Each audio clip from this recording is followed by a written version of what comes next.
Hey guys, this is it. Yo. I'm kind of nervous. We're taking on the final boss. Woo! Here we go. In game. Are you ready, Rosie? Yes. Here we go. Boy. Up to Santa Claus's lair. His lair. Is that what they call it now? Ho ho ho! So you have even come this far. I had no idea that a mere child like you would pursue me this long. Professor Crane, Data ROMs, and the lair. You alone derailed every one of our well-laid plans.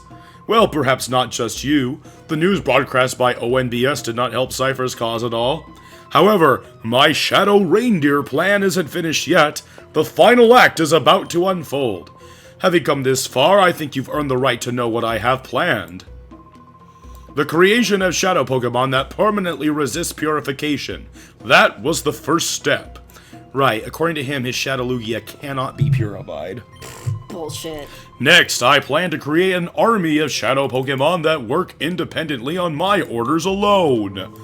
When the second step is done, I will take over the world without having to rely on bothersome people. They all failed me. Without bothersome elves. Without having to rely on bothersome elves. And now... Ho ho ho! Merry Christmas! Let me introduce you to my faithful servant, the one that shall become the central figure in my Shadow Pokemon army. Come forth, Rudolph! On Dasher, on Prancer, on Dancer, on Vixen, on Comet, on Cupid, on Donner, on Blitzen. Codename Rudolph. Now freed of all adjustments, I present to you Shadow Lugia. Well, there it is. Oh, it's so pretty. This Lugia is the first of the Shadow Pokemon that cannot be purified. Aren't there only like one Lugia? Now let us celebrate the completion of my Shadow Pokemon plan in advance. Fall prey to Shadow Lugia. Ho ho ho! So there's actually two boss fights, Greevil and Shadow Lugia. I brought Salamence to this fight because Shadow moves are not very effective against Shadow Pokemon. So I thought Salamence might be useful. Cool. The Aura Reader's responding. It is a Shadow Pokemon. No shit. Duh. Alright. I thought all Lugias looked like that. This is a really tricky battle. Yes. Are you ready? Yes. Master Ball, go. Oh, it's so tricky. Okay. I'm throwing my Master Ball. I hope it works. 1, 2, 3, and just like that, Master Greevil's entire master plan is destroyed. Yatta! Yay! Yay! I win! We fucked it up. Lugia! Woohoo! What a dummy. What an idiot. Didn't count on me having a Master Ball. How dare you, child! How dare you snag my Shadow Lugia, my one loyal subject. Mine now, bitch.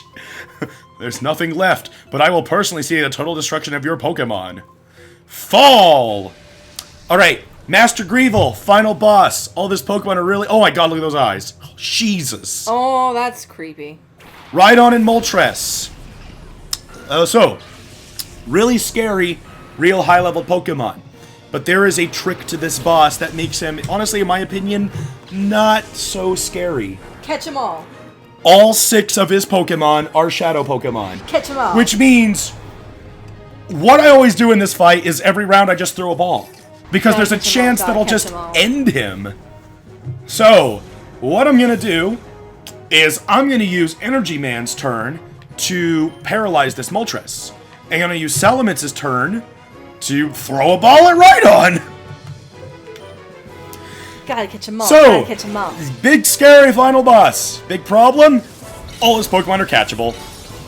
Yeah, I have a really low chance of catching them, but if I do, they're automatically defeated. Alright, so that didn't work that time. But this is why I brought Shadow Salamence. Shadow Salamence is going to be resistant to everything, because they're all they can use are Shadow moves. And I also have Shadow Lugia with me. That's why I left the other open spot. So I could have both of them and just rapidly heal them. Okay, unfortunately that Rhydon's going to be a hindrance to me being able to paralyze. So that sucks, but oh well. My tablet's freaking out. Oh, I wonder why.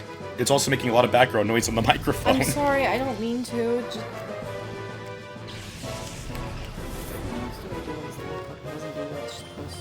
I don't know. Alright, go Lugia. So now these two are just gonna sit here and soak attacks while I try to catch things. I don't even know what these moves do. What do these moves do, Lugia? Summary. That's really powerful. That eliminates reflect and similar moves. Cut defense. And whips a tornado. I don't really want to attack. Let's use an Ultra Ball, because now that thing's just weakened itself a whole bunch. And you just use Shadow Hold, I guess. It's an Ultra Ball!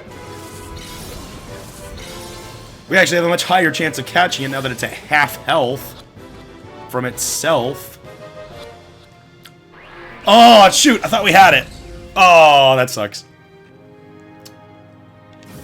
Aha, now you can't switch out, which you probably wouldn't have anyway. The only thing I'm worried about is that thing just killing itself with Shadow End. Because this isn't going to be not very effective against both of these two. Oh, it's not very effective. So this battle might take me a really long time because I'm doing really stally tactics, but, yeah. His objective is to beat my Pokemon when all he has is not very effective moves, while my objective is to capture them. So, I think I'll be fine.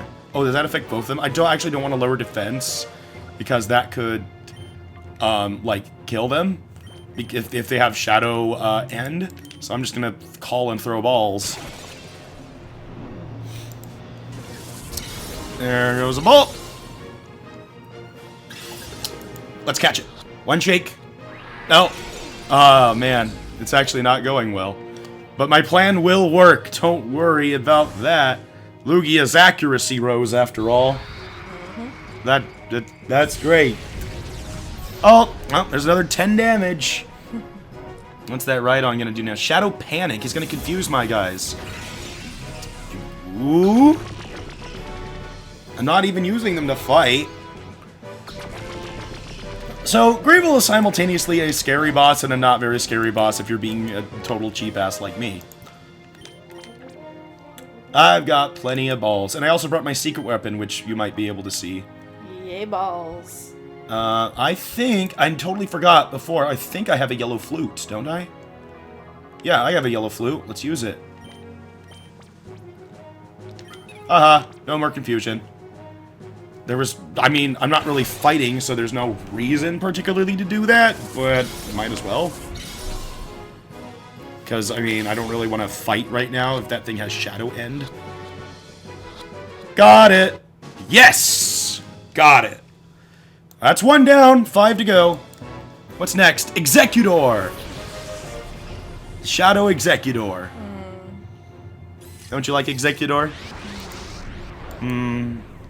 It's a dumb Pokemon. It kind of is a dumb Pokemon. Even as a kid, I didn't know what to make of it. I didn't know if I liked it because it was funny or if I thought it was just stupid. That was dumb. I'm gonna go ahead and use Shadow Storm because it won't be very effective. I'll throw an Ultra Ball at Executor. Ultra Ball, go!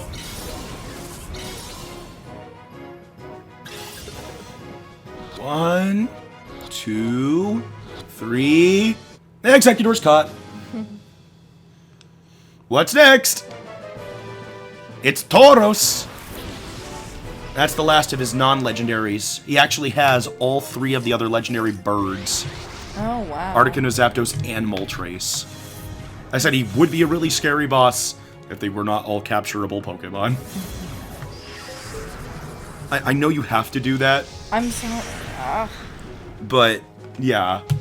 Like, it's gonna be all over the recording. But it's the final battle. It's supposed to be dramatic and focused, and I know it doesn't actually matter one shit.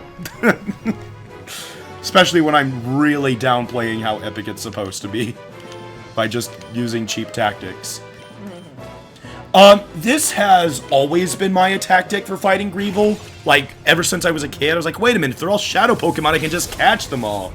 So I always brought the Lugia with me and just had it stall out while I caught everything. This has always been my Greevil tactic. Tauros is caught! Woo. Hey! That's half his Pokemon down. And I barely done any fighting. Now, what's really cool about the Articuno, Zapdos, and Moltres is when you purify them, they all have extra sensory, which is a really great psychic move. So they're still my favorite renditions of Articuno, Zapdos, and Moltres that I like to trade all the way up to even my most recent games, because they're an Articuno, Zapdos, and Moltres with a really good psychic attack. It's really cool. I mean, at least at this point, extra sensory is 30 PP, 80 power, and can flinch. And has 100% accuracy. It's like there are no downsides to this move. I'm gonna start using my secret weapon, Timer Ball. This battle lasts a really long time, so Timer Balls work really well. In fact, my Articuno, Zapdos, and Moltres that know extra sensory pretty much all come out of Timer Balls because they got them from this fight, and the Timer Balls work really well. But I've actually caught those other three pretty fast, so my Ultra Balls might still be better. I don't remember the exact math on Timer Balls, but they're only going to get better and better. Did you figure out the problem with your tablet? You gonna look at how to troubleshoot it? I'm just gonna shut my computer. Okay. I mean, we'll just do the battle. Oh, I'm sorry about that, hon. It happens. Yeah, I know. It's still frustrating, though. It just wasn't registering. The tablet was existing. See, even Shadow Chill isn't an ice move. That should have, like, one-shot Salamence, except for it doesn't. It can't. Maybe I'll just keep doing Ultra Balls. Those have been doing pretty well. Stop.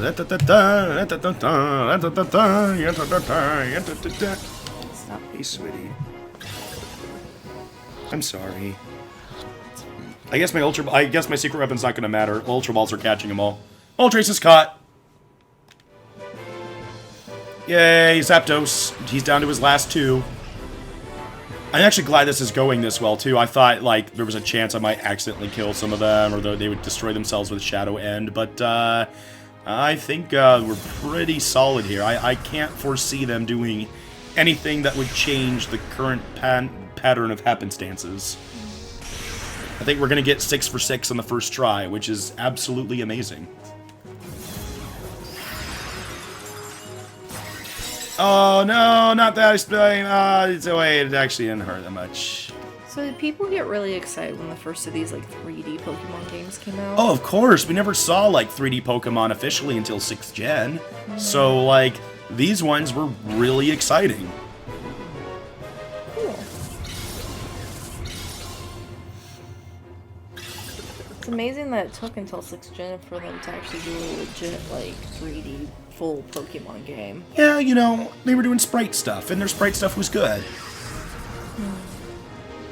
There are some people who still prefer the original sprite style. Oh, of course. But there's always people that prefer, like, some ways over others. Of course. Shadow Bolt. That would be super effective against Lugia if it was really an electric move, but it is not. It is a shadow move. So it is not very effective. It can paralyze me, though.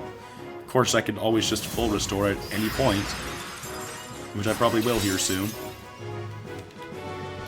Right? I mean, between all of my items and everything, he really doesn't stand a chance. I really like it when Salamence isn't floating around. Yeah, well, because It in looks really 6... derpy. Yeah, I like it like this. In 6th Gen, they made all the Pokemon that could be in flying battles flying all the time so that they didn't have to make 2 separate sprites. But I wish they just would have. Like, a normal sprite and a flying sprite. Like, for that reason, they made really weird choices, like how Farfetch'd can't participate in flying battles. Like, why not? He can fly. So why not give him, like, his normal traditional sitting animation like you have, and then also give him one where he's flying around, so that he can be in flying battles. Maybe they just didn't have the time for it or something. I guess. I mean, they you did know, have they to make have 3D deadlines renders. and stuff. They didn't want to use these models again. These Yeah. unofficial ones. So they had to make 3D models of all of the 700 whatever Pokemon. I'm sure that took a lot of time. So, no, I don't blame them for it, but I wish, maybe it's a future goal. I don't know. Yeah. I mean, it's not like these things are set in stone. Of course. 1, 2, 3. Alright, we're down to the last Mon. We're down to the last Mon. Shadow Storm. Now, will that do double damage now because there's one less target? I don't really remember how that works. Whoa! Okay. Even another crit wouldn't kill it, so I'll go ahead and do that again. I think Zapdos is like the stupidest looking of the 3 birds. They're all stylistically interesting, is the thing. Honestly, my least favorite by design is Moltres, which a lot of people like. My favorite, which I think is pretty universal, is Articuno. Oh yeah, that one's a good design. Articuno's just awesome looking. And yeah, Zapdos is weird, but it's supposed to be stylistically like that. For what the look it's going for. And that's Greevil defeated. We beat Greevil! And we barely fought. We just call his Pokemon. Player defeated Grand Master Santa Claus. Yay! So this episode might run long, because I'm going to go ahead and do the whole ending in this episode. Hey, we got them all. We did it. Woo.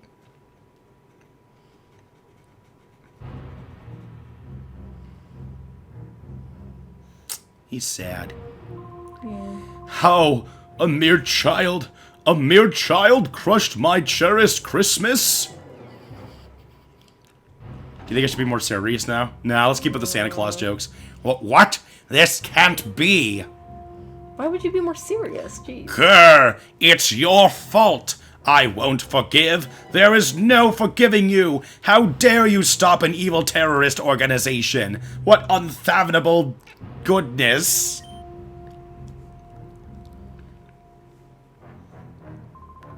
Grand Master Santa Claus, we're done here. We should blow up the North Pole with the child still on it and all the rest of your elves. But if I did that, our Shadow Reindeer data and our subordinates would be lost as well. Santa, such things can be replaced. We must ensure our own survival. I've readied a sleigh for our escape. We've got to leave now. You're right. Wait! Please wait. You're willing to sacrifice everyone so you can escape? You should be ashamed. Ashamed? Clinging to foolish pride will guarantee Cypher's demise. Cypher must survive. That is our first duty. Santa Claus feels the same way. Yes, for Cypher's sake, sacrifices must be endured. What are you saying? The Shadow Reindeer factory has been destroyed. Rudolph was defeated. Nothing remains of Cypher.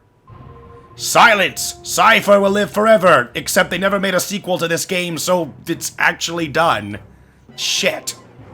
If only this child hadn't... Santa Claus, please give the order to blow up the North Pole.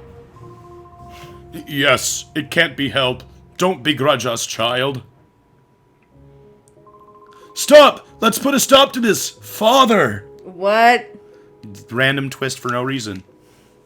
Arbitrary Don't call twist. him father! Call him the Grand Master! Arbitrary twist is arbitrary. Father, you've lost sight of what is important. You got carried away with this whole Santa Claus nonsense. Santa Claus isn't even real. You're an idiot, Dad. It isn't possible to take over the world by producing powerful Pokemon. Just think of that child. This child's pure heart won over Rudolph. We were in the wrong. Silence, silence, silence! Why aren't you showing some spine? We've come so far! And tried so hard! But in the end, it didn't even matter! Cypher is finished! Father, you yourself should know more than anyone. Oh...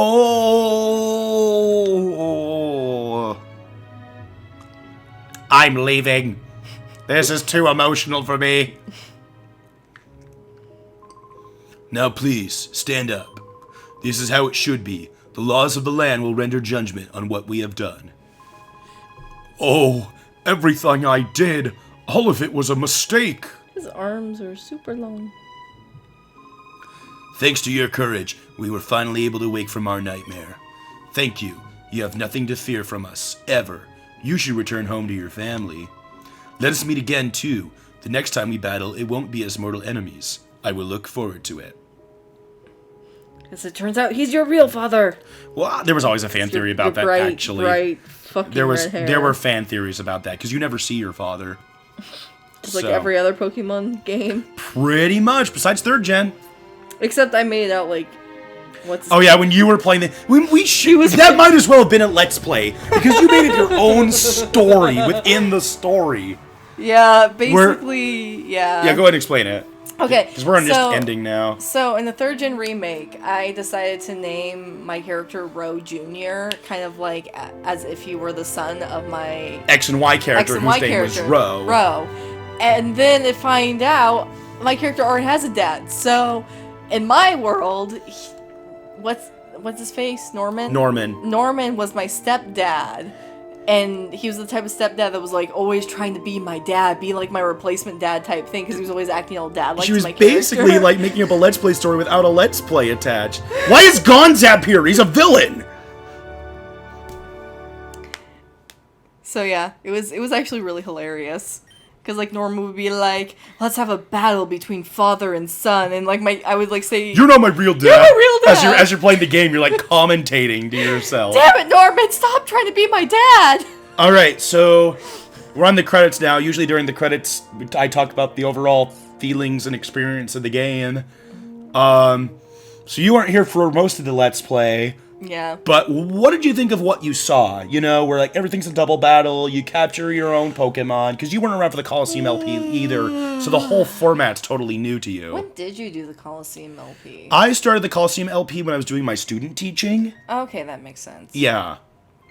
And I finished it during our first year here. Oh, shit, I realized what my other favorite Pokemon was. What? What's the one that Baltoy? Claydol, because you just saw it. Claydol is my replacement for Zigzagoon. Alright. There we go. Anyways, I don't know how I feel about this game, because honestly, I wasn't paying a whole lot of attention to it. Okay. I mean, it seems interesting enough. Yeah. Because the whole thing is, I mean, you don't go out and catch your own Pokemon. You're limited to the ones in the game gives you that you have to steal from other people. From an evil organization that initially stole them in the first place. And you're stealing them back to use against them. I need a banana plushie. And of course, I mean, anything I could say about that would just be a rehash of Coliseum, because the mechanics are the exact same of Coliseum. What I will say about this game, then, is pretty much in comparison to Coliseum. This one is much more of what I call a party. I don't think it's as difficult or as gritty or as story-wise interesting as Coliseum, honestly. Honestly, they gave a real feel to Coliseum, like as if it were a more mature Pokemon game, where they return more to the basic elements. You're a kid, there's brighter settings, there's a big overblown volcano base as the final area, you know? It's much more of that type of setting. And additionally, in my opinion anyway, the difficulty is not as bad. I always thought of Coliseum as the harder of the two. There's the best character. And besides that, besides the difference in difficulty, this game just gives you so many Pokemon. There are like 84 Pokemon to collect in this game. So, and you get all the legendary birds, and Lugia, and, like, Dragonite, and Salamence. You get so much shit in here. So, I mean, like, to me, it's like the party version of Coliseum. A little bit easier, much bigger, and you get more rewards out of it. So, as a collector of Pokemon, I appreciated this game more, but as a standalone game, I'm a bigger fan of Coliseum, and I definitely have much more nostalgia for the original Pokemon Coliseum, because that was a game me and my dad played a lot of, like, over and over and over again.